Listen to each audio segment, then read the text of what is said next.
Diversa de volta para você e aqui no estúdio a gente continua falando sobre burnout, a síndrome de esgotamento mental que vai ser considerada aí como uma doença ocupacional.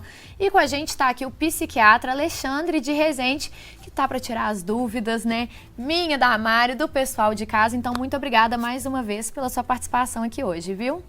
E continuando o nosso bate-papo, porque realmente isso gera muitas perguntas, enfim. Uma pesquisa realizada pela PebMed, publicada em novembro de 2020, apontou que 78% dos profissionais de saúde apresentaram sinais da síndrome de burnout no período da pandemia. Quais são as consequências disso de curto, médio a longo prazo para esses profissionais que foram, assim, realmente uma demanda muito maior por causa da pandemia? Não, sem dúvida, né? A pandemia trouxe um desafio muito grande, sobretudo para a área da saúde, né? A gente viu muitas pessoas trabalhando exaustivamente, com jornadas às vezes até ampliadas para conseguir dar conta. E a gente viu na prática, né, quantos e quantos colegas, médicos, enfermeiros, né, técnicos de enfermagem, fisioterapeutas, enfim, toda a equipe, todos os profissionais de saúde de uma maneira geral, muito sobrecarregados e muitos até adoecendo em virtude disso. O burnout traz uma condição de estresse, né? Então, assim, as consequências disso, o estresse crônico, né? Quer dizer, o quanto que isso pode trazer de consequências. Como a gente estava falando dos próprios sintomas físicos e mentais, quer dizer, o quanto que isso pode ter repercussões a médio e longo prazo, do indivíduo desenvolver uma depressão, do indivíduo desenvolver um quadro, né, de ansiedade mais grave. A gente vê em casos mais graves uma dificuldade muito grande da pessoa até mesmo se reinserir no trabalho, voltar ao trabalho, porque desenvolvem, né, um verdadeiro trauma a pensar. A gente vê muito na prática pessoas que não conseguem voltar, né, ao trabalho por conta de todas essas questões. E as questões físicas, né, o quanto que, né, o estresse crônico não leva a aumento de quadros de hipertensão, quadros, por exemplo, de coronariopatias, infartos, quer dizer, quadros, né, que são consequência, né, de um estresse crônico. Então, as repercussões físicas e emocionais. A gente tem que tomar sempre muito cuidado. E olha só, um outro estudo realizado pela International Stress Management Association concluiu que o Brasil é o segundo país do mundo com maior número de pessoas acometidas pela síndrome de burnout em decorrência do alto nível de estresse. Por qual motivo o nosso país está numa posição tão alta nessa lista? Acho que primeiro tem muito a ver com as condições de trabalho, né, que nós, então, né, um país com desemprego em alta, em que as pessoas, muitas vezes, elas não têm opção, muitas vezes, né, dizer, olha, esse trabalho aqui não dá, então eu vou sair, porque eu não sei se eu vou conseguir. E as próprias condições de trabalho que a gente estava falando agora há pouco, né? Quais são as condições de trabalho que o empregador coloca, e sem contar numa cultura de muita sobrecarga, de muita competição, de pouca colaboração, né? Então, acho que todos esses são fatores, são ingredientes, né, que fazem com que o Brasil tenha, né, essa triste liderança no mundo como um todo. Sem contar, né, os próprios componentes. O Brasil é um dos países mais ansiosos do mundo, né, um dos países que com altos índices de depressão. Quer dizer, tudo isso acho que né, tem todo um meio de cultura favorável para o desenvolvimento de taxas tão altas de burnout, né? É muito desigual, né? Porque meus amigos, quando eles vão para fora, trabalhar fora, eles falam que, assim, estavam acostumados a trabalhar várias horas aqui no Brasil e em outros países essa carga horária é super reduzida e o salário é muito melhor do que eles ganhavam aqui no Brasil. Então, assim, é uma conta que não bate, infelizmente, porque aqui no Brasil a gente trabalha muito e ganha muito pouco. Então, assim, isso com certeza vai causar, o que você falou, ansiedade, talvez depressão. Então, realmente, tem que ficar atento, ainda mais sendo brasileiro, né? E outro ponto de atenção quando a gente fala sobre isso é que as estatísticas demonstram que as mulheres têm sido mais afetadas pelo estresse e o esgotamento profissional em comparação aos homens. Como que você analisa isso? Então, essa é uma questão bem interessante, né, Roberta? Porque nas últimas décadas, né, houve uma série de conquistas das mulheres, né? As mulheres se lançaram e com muita eficácia, com muita competência no mercado de trabalho. Só que é como se as mulheres elas tivessem agregado mais funções, sem que as funções anteriores fossem, então, divididas. Então, é o que eu percebo muito, o quanto que as mulheres têm jornadas triplas, jornadas quádruplas, por quê?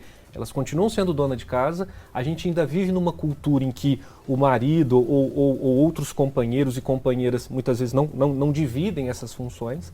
Ela é mãe, ela tem os filhos e ela se lança no mercado de trabalho assumindo cada vez mais funções e posições. E é aquilo que você estava dizendo, com salários que a gente sabe que são menores do que dos homens, mesmo ocupando às vezes funções, né, semelhantes.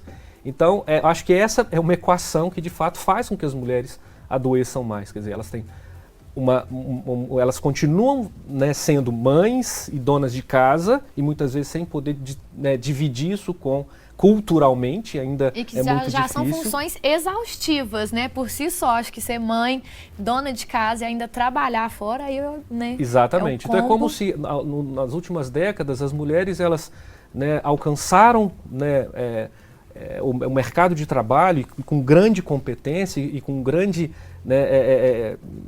com grande competência efetivamente, mas elas continuaram tendo as funções que culturalmente as nossas avós exerciam. Então acho que essa sobrecarga e essa multiplicidade de funções acaba mais uma vez sendo um fator adoecedor, principalmente para as mulheres. Com certeza. Ainda, muito foi alcançado, mas falta muito ainda para alcançar nessa igualdade aí.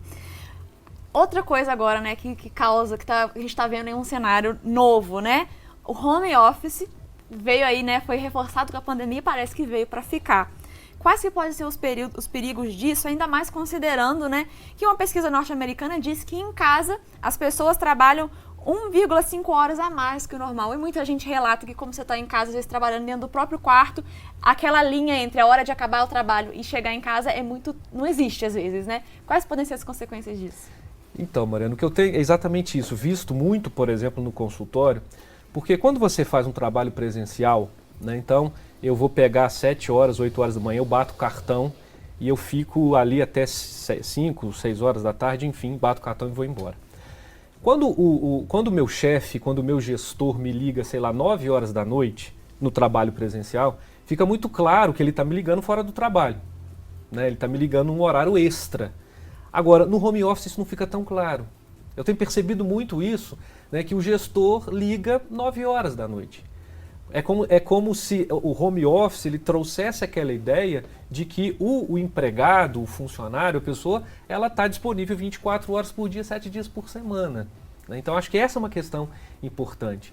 Então, acho que as dicas são você definir claramente os horários. Então, eu vou começar a trabalhar do horário X até o horário Y e deixar muito claro para a empresa, para o gestor, para o meu chefe, olha, esse não é o meu horário. Então, para que fique claro, né, de que se eu estiver respondendo fora do horário, isso precisa ser considerado como, sei lá, uma hora extra, alguma coisa nesse sentido. Certamente, né, Mariana, o home office trouxe uma série de vantagens, trouxe uma série de aspectos positivos, mas esse é um cuidado grande que a gente tem que ter, né? Aquilo que eu estava dizendo antes, nós também precisamos estabelecer nossos limites, o limite do equilíbrio, até aquilo que eu aceito, aquilo que eu não aceito. Porque às vezes a gente fica meio que refém da ideia de que se eu não demonstrar, né, se eu não atender a ligação 9 horas da noite, né, eu vou estar, né, demonstrando displicência ou falta de profissionalismo. Isso não é verdade, precisa quebrar essa ideia.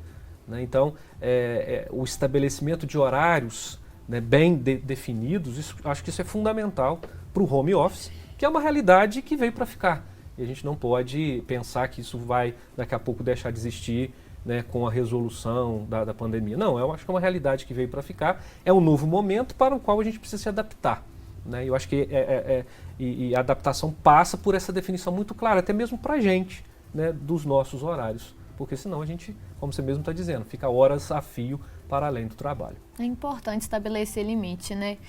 Aqui na TV todo mundo já sabe, eu sou uma que bate nessa tecla, assim, grupo de WhatsApp de coisas profissionais, eu saio da TV, eu nem olho, meu final de semana é para eu descansar, hora de almoço também, porque senão é isso, porque você não sente que você está descansando, porque aí responde isso.